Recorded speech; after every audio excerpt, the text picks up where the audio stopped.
I found the bottle while looking for my phone charger in Laura's purse. A translucent orange prescription bottle, the kind that rattles when you shake it. Viagra, generic sildenafil to be precise. 30 tablets, filled 2 weeks ago, already half empty. The thing is, I haven't needed Viagra in my life. Not at 42, not ever. And the initials on the label sure as hell weren't mine. DM, it read. Prescribing physician, Dr. Hendricks, the same guy who treated Laura's supposed migraines last month. I stood there in our garage, my hands still greasy from fixing the truck's alternator, holding this little bottle like it was a live grenade. The fluorescent light buzzed overhead, casting everything in that sickly yellow glow that makes even good news look terrible. This wasn't good news.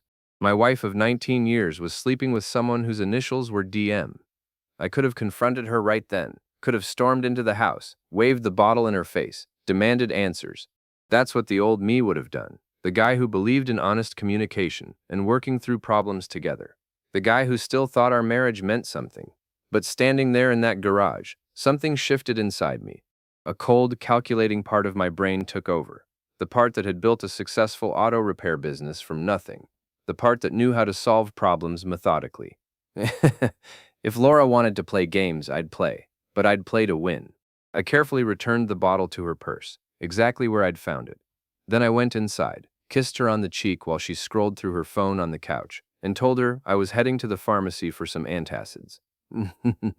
Whatever, she said, not looking up. Don't forget Maya needs money for her spring break trip. Maya, our daughter, 18 years old, freshman at State, more interested in her TikTok followers than her family. When had we all become strangers living under the same roof? At the pharmacy, I bought a bottle of laxatives, the industrial strength kind they give you before a colonoscopy. Back in the garage, I performed a little pharmaceutical swap, carefully opened the Viagra bottle, replaced 15 pills with 15 laxative tablets. They were roughly the same size and color. Close enough. I'm not proud of it, but I'm not ashamed either. Friday night, Laura announced she had a client dinner downtown. She wore her black dress, the one that hugged her curves in ways that used to drive me crazy. Now it just made me sad. She'd stopped dressing up for me years ago. Don't wait up, she said, checking her makeup in the hallway mirror. These corporate types like to talk late. Sure thing, babe. Have fun. After she left, I activated the tracking app I'd quietly installed on her phone last week. Another thing the old me would have considered a violation of trust. The new me considered it intelligence gathering. The little blue dot on my screen didn't head toward any restaurant. It went straight to the Riverside Boutique Hotel, the fancy place near the waterfront where rooms start at $300 a night. I grabbed my keys. The hotel parking lot was half full when I arrived. I parked in the back corner, slumped down in my seat, and waited. 15 minutes later, a silver Lexus pulled up to the entrance. Laura got out of the passenger side, laughing at something the driver said. The driver was Derek Morrison. I knew him, or knew of him anyway. Partner at Laura's law firm, 35 years old. One of those guys who looked like he'd stepped out of a cologne advertisement. Square jaw, perfect hair, expensive suit, everything I wasn't. DM mystery solved. They walked into the hotel together, his hand on the small of her back. Proprietary, familiar. This wasn't their first time. I sat in my truck, engine off, watching the entrance. My hands gripped the steering wheel so hard my knuckles went white. Part of me wanted to storm in there, kick down whatever door they were behind, and beat Derek Morrison's pretty face into hamburger. But I didn't. I waited. 57 minutes later, Derek came stumbling out of the hotel entrance, like a man who'd been shot. He was bent over, one hand clutching his stomach, the other pressed against the wall for support. Even from across the parking lot, I could see the sweat staining his shirt. He barely made it to his Lexus before doubling over again, fumbled with his keys, dropped them, picked them up, finally got the door open, and collapsed into the driver's seat. I started my truck and drove home, whistling. Laura came home 2 hours later, looking confused and irritated. She went straight to the bathroom without saying a word. I heard the shower running for a long time. The next morning, I found a business card in her purse while she was sleeping. Not Derek's card, someone else's. A woman named Lindsay Harper. On the back, written in feminine handwriting. He's not who you think. Call me. I took a picture of it with my phone and put it back. This was getting interesting. Monday morning, I opened my auto shop like always.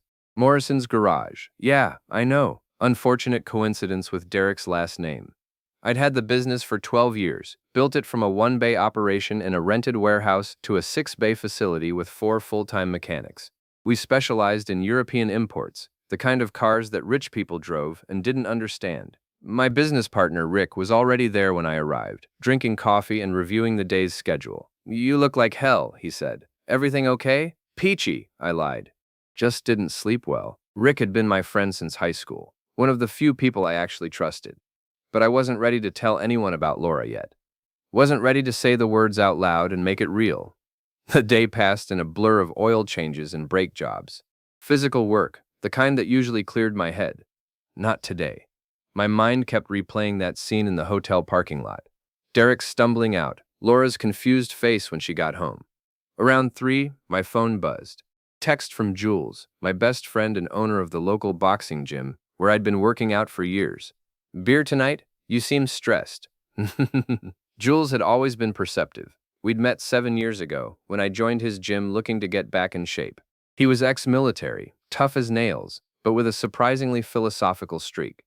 The kind of guy who could quote Marcus Aurelius while teaching you how to throw a proper hook. "Yeah," I texted back. "I could use that."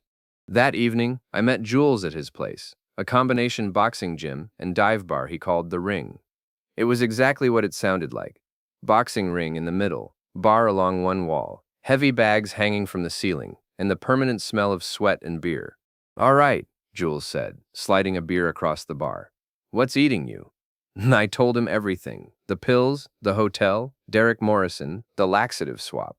As I talked, his expression shifted from concern to something like admiration. "That's cold, man," he said when I finished. "Funny as hell, but cold." "She's been lying to me for who knows how long," I said. "Playing me for a fool while she screws around with some lawyer pretty boy. So what's your play? Divorce?" "Eventually, but first." I pulled out my phone, showed him the picture of Lindsay Harper's business card. "First, I want to know what this means. He's not who you think. What does Derek's ex know that I don't?" Jules studied the card. "Could be a trap. Could be she's trying to help you. Either way, you're walking into unknown territory." "I know. You want backup?" "Not yet, but I might need it later." We drank in silence for a while, watching a couple of guys spar in the ring. Then Jules said something that stuck with me. "You know what your problem is? You've been playing defense your whole marriage. Always trying to make her happy. Always accommodating. Always being the good guy. Sometimes you gotta play offense. Sometimes you gotta hit back." He was right. I'd spent 19 years trying to be the perfect husband, while Laura slowly checked out of our marriage. When had I stopped being a person to her and become just a fixture, a reliable appliance that paid the bills and fixed things when they broke? The next day, I called Lindsay Harper. "I was wondering when you'd reach out," she said. Her voice was professional, controlled. "Can you meet me Wednesday? Downtown, the coffee place on 5th Street, 2 o'clock. How do you know who I am?" "Because Derek talks, and because your wife isn't as careful as she thinks she is." She hung up before I could ask more questions. Wednesday afternoon, I told Rick the first had a dentist appointment, and drove downtown. The coffee shop was one of those trendy places with exposed brick and baristas who took themselves too seriously. Lindsay was already there, sitting at a corner table. She was attractive in a sharp, professional way. Dark hair pulled back, designer glasses, wearing a pantsuit that probably cost more than my truck payment. "Thanks for meeting me," I said, sitting down across from her. "I'm not doing this for you," she said bluntly. "I'm doing this because Derek Morrison deserves everything that's coming to him, and your wife is helping him avoid it." "What do you mean?" She pulled out a tablet, opened a folder full of documents. "Derek is being investigated by the State Bar Association. Professional misconduct, misappropriation of client funds, conflict of interest violations. Nothing massive, nothing that'll send him to prison, but enough to end his career if it comes out." "And Laura?" "Laura's been helping him cover it up, falsifying documents, coaching witnesses, using her position at the firm to bury complaints. She's in deep, and she doesn't even realize how bad it could get." I felt something twist in my gut. Betrayal was one thing, criminal conspiracy was another level entirely. "Why are you telling me this?" "Because Derek did the same thing to me that he's doing to your wife. Used me, manipulated me, made me think we had something special. Then when I found out about his problems, he tried to make me the scapegoat. I barely kept my law license." She leaned forward. Your wife thinks she's special. She thinks Derek loves her. She has no idea she's just his latest tool. What about Laura's friend, Shay? Lindsay's expression darkened. Shay Brennan? That woman is poison. She's been in Derek's pocket for months, feeding him information, helping orchestrate everything. If you want to understand how deep this goes, start with Shay. We talked for another hour. She gave me copies of documents, email trails, text message screenshots. By the time I left that coffee shop, I had enough information to blow up Laura's entire world. But I didn't want to just blow it up. I wanted to demolish it systematically, piece by piece, until there was nothing left but rubble and regret. That night, I started planning. The thing about revenge is that it requires patience. The old me would have confronted Laura immediately, with everything Lindsay told me. Would have demanded explanations, sought closure, tried to work it out. The new me understood that information was ammunition, and I was building an arsenal. I started small. Social warfare, the kind that leaves no fingerprints. Derek Morrison had a reputation at the firm as a golden boy, brilliant, charismatic, destined for partner-track success. But reputations are fragile things, especially when they're built on lies. I created an anonymous email account and started sending carefully worded messages to people at Laura's firm. Nothing actionable, nothing that could be traced back to me, just questions, observations. Has anyone else noticed irregularities in Derek Morrison's case files? Interesting how certain complaints against Mr. Morrison seem to disappear. I watched the gossip spread through social media, through professional networks. Lawyers love to talk, especially about other lawyers' problems. At home, Laura grew increasingly irritable. She'd come home late, stressed, snapping at me over minor things. Maya had stopped coming home from college on weekends, claiming she was too busy. Our family was disintegrating, and Laura seemed to blame everyone but herself. You could be more supportive, she said one night after another client dinner. She smelled like expensive cologne, Derek's cologne. I'm under a lot of pressure at work. I'm sure you are, I said, keeping my voice neutral. Must be tough, all those late nights. She looked at me sharply, trying to detect sarcasm. I gave her my best concerned husband face. It is tough, she said finally. You wouldn't understand. That was her favorite line lately. You wouldn't understand. As if my life was so simple, so uncomplicated. As if building a business from nothing, managing employees, dealing with difficult customers, and impossible deadlines, was somehow less stressful than her white-collar law firm drama. The following Friday, Laura announced she was going to a firm party at Derek's condo. Spouses not invited. Have fun, I said. I'll probably hit the gym. After she left, I called Jules. Remember when you said I might need backup? I'm listening. How do you feel about a little property damage? An hour later, Jules and I were parked outside Derek Morrison's building, a modern high-rise in the gentrified downtown area, where condos started at $500,000. The party was on the 15th floor. We could hear music thumping from the street. What's the play? Jules asked. I pointed to Derek's silver Lexus in the parking garage. That. We'd come prepared. Sugar for the gas tank, superglue for the locks, spray paint for the hood. Nothing that couldn't be fixed, but expensive and humiliating. While Jules worked on the car, I slipped into the building behind a group of partygoers. Security was a joke. Everyone was drunk. No one was paying attention. I made my way up to the 15th floor, where Derek's door was propped open, and people were spilling into the hallway. I grabbed a beer from the kitchen, blended into the crowd, found Laura on the balcony, laughing with Derek and a group of associates. She looked happy, genuinely happy, in a way I hadn't seen in years. It hurt more than I expected. But then I saw Shay Brennan, Laura's supposed best friend, watching from across the room. She was on her phone, texting rapidly, glancing between Laura and Derek, with an expression I couldn't quite read. Not happiness, not concern, something calculating. I snapped a photo of her, then another of Laura and Derek standing too close on the balcony. Ammunition for later. On my way out, I accidentally bumped into Derek near the bathroom. Sorry, man, I said, playing drunk. Great party. He barely glanced at me. Yeah, thanks. He had no idea who I was. My own wife's lover didn't even recognize me. I left the building, met Jules back at the truck. We were 2 blocks away when my phone buzzed with a notification. Derek's security camera had caught us vandalizing his car, and someone had already posted it to social media. Shit, Jules said.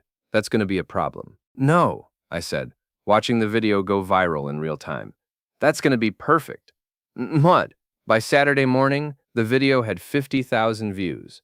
By Sunday, it was on local news. Vandals target downtown luxury building. Derek's pristine image was taking a hit, and the comments section was brutal.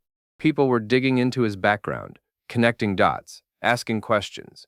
None. The anonymous emails I'd been sending suddenly had a much bigger audience. Monday morning, Laura's boss called her into his office. I know because she told me about it that night, furious and scared. They're investigating Derek, she said, pacing our kitchen. Someone's been spreading rumors, sending emails. They're looking into his case files, his client relationships, everything. Not, that's terrible, I said, my face a mask of concern. Is there anything you can do? I don't know. I don't know. She ran her hands through her hair. This could affect me too. If Derek goes down, people might think I was involved in whatever he did. What? Were you? What? She looked at me sharply. What kind of question is that? An honest one. Of course not. We work together. People talk. What? She was lying. I could see it in her eyes, in the way she couldn't hold my gaze. But I didn't push. Not yet. Not. I'm sure it'll be fine, I said. Truth always comes out. She laughed bitterly. Since when do you believe that? Since I started making sure it did. The investigation into Derek Morrison moved faster than I expected. Within 2 weeks, the State Bar Association had opened a formal inquiry. Laura's firm put Derek on administrative leave, and suddenly the golden boy wasn't so golden anymore. Laura was spiraling. She'd lost weight, stopped sleeping, drank wine every night. Part of me felt guilty watching her suffer, but then I'd remember the hotel, the lies, the casual way she'd dismissed our marriage, and the guilt would evaporate. We need to talk about money, she said one evening. We were sitting at the dinner table, the first time we'd eaten together in weeks. My hours are being cut because of the Derek situation. We might need to dip into savings. Actually, I said carefully, I've been meaning to talk to you about that too. I'd spent the last month quietly moving assets, not stealing, not hiding, just protecting, transferring money to business accounts, paying down debts, making sure that when the divorce came, I wouldn't be left with nothing. What do you mean? I mean, I've been looking at our finances, and we're more stretched than I thought. Maya's tuition, the mortgage, your car payment.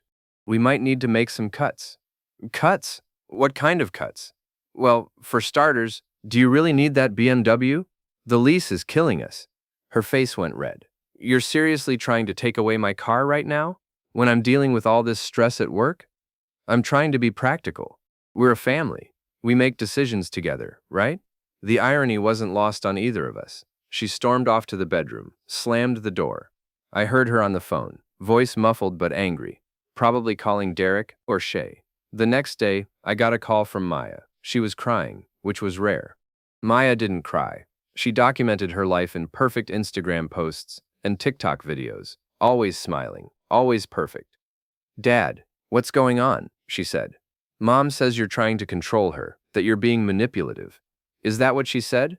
She says you're making everything worse, that you don't understand what she's going through. I took a breath, chose my words carefully.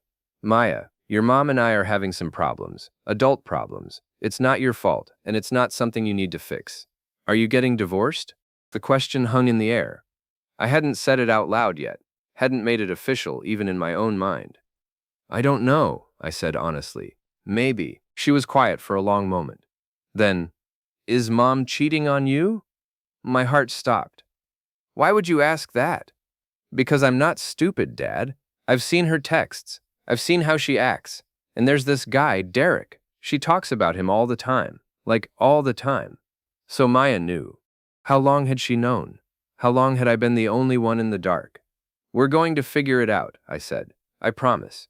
After we hung up, I sat in my truck outside the shop, staring at nothing. My daughter knew. My wife was lying. My marriage was over, and I was just getting started. That night, I met Jules at the ring. We sparred for an hour, me taking out my frustration on the heavy bag until my knuckles were raw. You need to end this, Jules said, tossing me a water bottle. This slow burn revenge thing, it's eating you alive. I'm fine. You're not fine. You've lost 15 pounds. You look like you haven't slept in weeks. You're obsessed. Wouldn't you be? He was quiet for a moment. Then, yeah, I would be. We sat on the edge of the ring, drinking water, watching a couple of kids work the speed bag.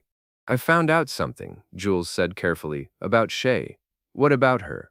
Remember how you said she's been acting weird? Watching Laura and Derek, texting constantly? Yeah, I did some digging. Called in a favor from a friend who works in HR at a tech company. Turns out Shay used to work for you, like 7 years ago. Briefly. You fired her for stealing from the register. I searched my memory. 7 years ago, the shop was smaller. I had different staff. There had been a woman, young, always on her phone. I'd caught her pocketing cash from the till and let her go immediately. Oh my God, I said. That was Shay? That was Shay, and according to my friend, she's been holding a grudge ever since. Blamed you for ruining her career, even though she was the one stealing. Suddenly everything clicked into place. Shay hadn't been helping Laura. She'd been using Laura, orchestrating the affair, encouraging the betrayal, all as some twisted revenge against me. She's been playing both of them, I said. Laura thinks Shay is her best friend. Derek thinks Shay is helping him, but really, she's just trying to destroy my life. Looks that way. Meth. I felt a strange sense of relief. This wasn't just about Laura's betrayal anymore. This was bigger, more complex, and complexity meant more opportunities for revenge. I need to talk to Derek's ex again, I said. Lindsay. She said Shay was involved, but I don't think she knew how deep it went. Be careful, Jules warned. Shay sounds like she's got nothing to lose. He was right, but neither did I. I met Lindsay Harper at a different coffee shop, this one across town where we were less likely to be seen. She looked tired, like she'd been fighting battles of her own. Shay Brennan, I said, sitting down. Tell me everything you know about her. Lindsay pulled out her tablet again, opened a new folder. Shay's been Derek's information source for months. She feeds him details about Laura, about you, about your business. She's the one who told Derek about your finances, your daughter, your vulnerabilities. But why? What does she get out of it? Chaos. Lindsay looked at me seriously. Some people just want to watch things burn. Shay's one of them. She lost her job because of you, lost her reputation, had to rebuild from nothing. In her mind, you owe her everything she's suffered since then. That's insane. She stole money. Doesn't matter. In her version of the story, you're the villain, and she's been working for years to make you pay. I thought about all the times Shay had been around, at family dinners, at Maya's graduation, at neighborhood barbecues. Always friendly, always supportive. How long had she been planning this? There's more, Lindsay said. Derek's investigation? The Bar Association inquiry? That wasn't just your anonymous emails. Shay's been feeding information to the investigators too. She wants Derek to go down almost as much as she wants you to suffer. She's destroying everyone. That's what I've been trying to tell you. You think this is about your marriage, but it's not. It's about Shay's revenge. Laura and Derek are just collateral damage. I sat back, processing. So what do? You expose her. You show everyone what she's been doing. But you have to be careful. Shay's smart, and she's been covering her tracks. We spent the next hour going through evidence. Text messages between Shay and Derek, emails to the Bar Association, records of meetings between Shay and Laura. It was all circumstantial, nothing that would hold up in court, but enough to destroy Shay's credibility if presented correctly. There's one more thing, Lindsay said as we were wrapping up. Your daughter Maya. Shay's been in contact with her too, feeding her stories about you, trying to turn her against you. My blood went cold. What? Check Maya's social media. Look at her TikTok posts from the last 3 months. Shay's been coaching her, encouraging her to document your toxic behavior. Some of those videos have gone viral. I pulled out my phone, opened TikTok, found Maya's account. She had over 50,000 followers now, and her recent posts were all about dealing with a controlling father and family drama. Comments ranged from supportive to vicious. People were calling me a narcissist, an abuser, a manipulator, all based on Shay's lies, filtered through my own daughter. I'm going to destroy her, I said quietly. Get in line, Lindsay replied. That evening, I did something I should have done weeks ago. I called Maya and asked her to come home. Really come home. Not just for a quick visit, but to sit down and talk. I don't know, Dad. I've got a lot going on. Please, it's important. She arrived Saturday afternoon, wary and defensive. We sat in the living room, Laura conveniently absent at another meeting.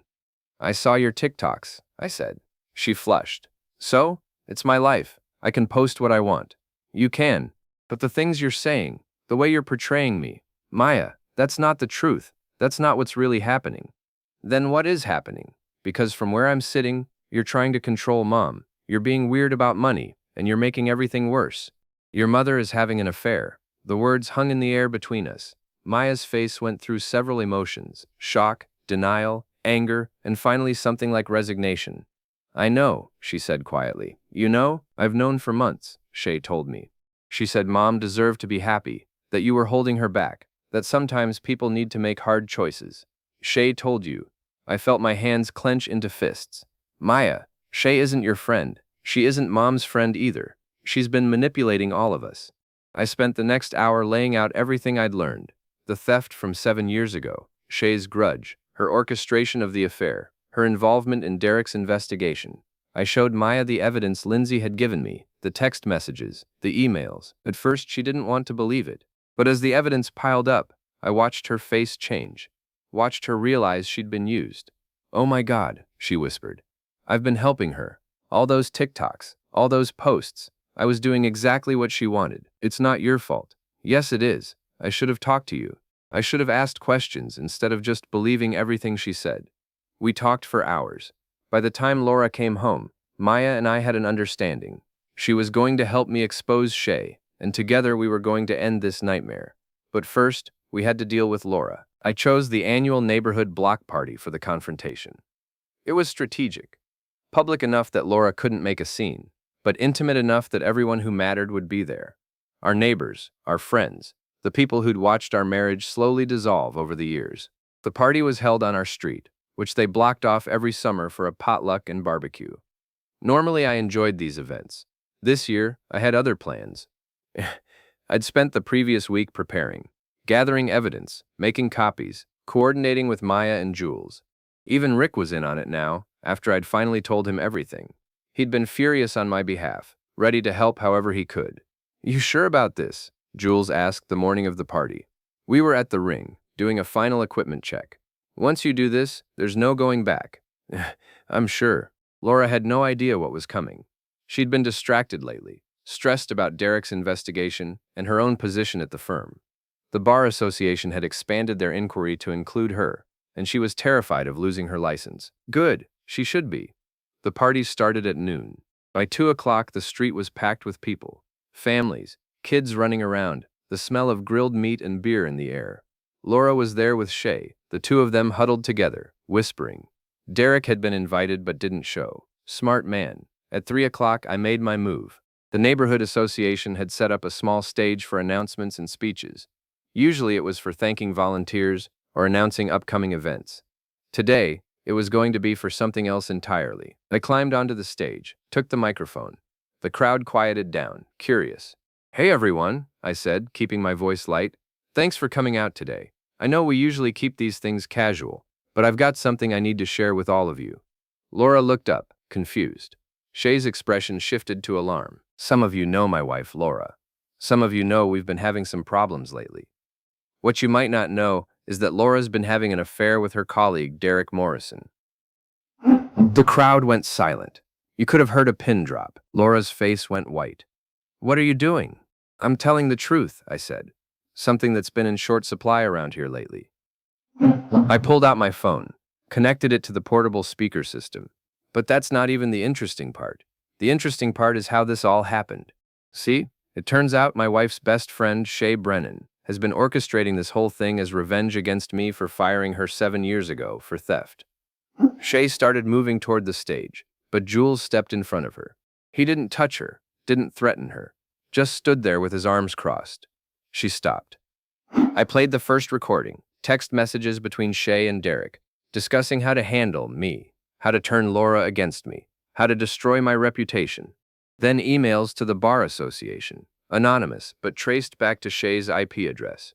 Then recordings of conversations between Shay and Maya, coaching my daughter on what to post on social media. The crowd was riveted. Some people were filming on their phones. This was going to be all over social media within hours. "But wait, there's more," I said, channeling my inner infomercial host. "Because it turns out Derek Morrison isn't just a cheater. He's also being investigated for professional misconduct. And my dear wife Laura has been helping him cover it up, falsifying documents and coaching witnesses." I pulled out the documents Lindsay had given me, held them up for everyone to see. All documented, all provable. Laura thought she was protecting her lover. Really, she was just digging her own grave. Laura was crying now, mascara running down her face. "Please stop," she said. "Please. Why? You didn't stop. You didn't think about our daughter, our marriage, our life together. You just did what you wanted. Consequences be damned." Shay tried to run. Jules caught her by the arm, still not rough, just firm, and walked her back to the front of the crowd. "And you," I said, looking directly at Shay. "You're the real villain here. You orchestrated all of this because I fired you for stealing. You manipulated my wife, corrupted my daughter, and tried to destroy my life, all over a job you lost because of your own actions. You ruined me," Shay spat. "You took everything from me." "No, you ruined yourself. I just held you accountable." I played the final recording, a conversation between Shay and Derek, where she explicitly stated her plan to make that bastard suffer for what he did. Her own words, condemning her. The crowd was murmuring now, people looking at Laura and Shay with disgust and pity. This was social death, the kind you don't come back from in a tight-knit neighborhood. But I wasn't done. "One more thing," I said, pulling out an envelope. "Laura, I had some tests done, DNA tests, specifically. Remember when you told me Maya was definitely mine? Remember how certain you were?" Her eyes went wide. No, you didn't." "I did. And guess what? Maya isn't mine. She isn't Derek's either, according to the test he secretly ran last month. Yeah, I found out about that too. So whose daughter is she, Laura? Who else were you sleeping with 19 years ago?" The crowd gasped. Maya, standing near the stage, looked shocked but not surprised. We discussed this possibility during our long conversation. She'd suspected for years that something didn't add up. Laura collapsed onto the ground, sobbing.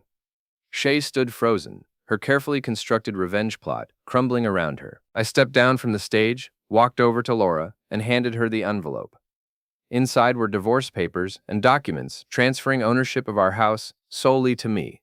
She'd signed a prenup years ago that she'd forgotten about, one that invalidated everything in case of infidelity. "You wanted to destroy me," I said quietly, so only she could hear. "You and Shay both, but you forgot something important. I'm a mechanic. I know how things work. I know how to take things apart and put them back together. And I know how to make sure broken things stay broken." I walked away, leaving her there in the street, surrounded by neighbors who would never look at her the same way again. Jules caught up with me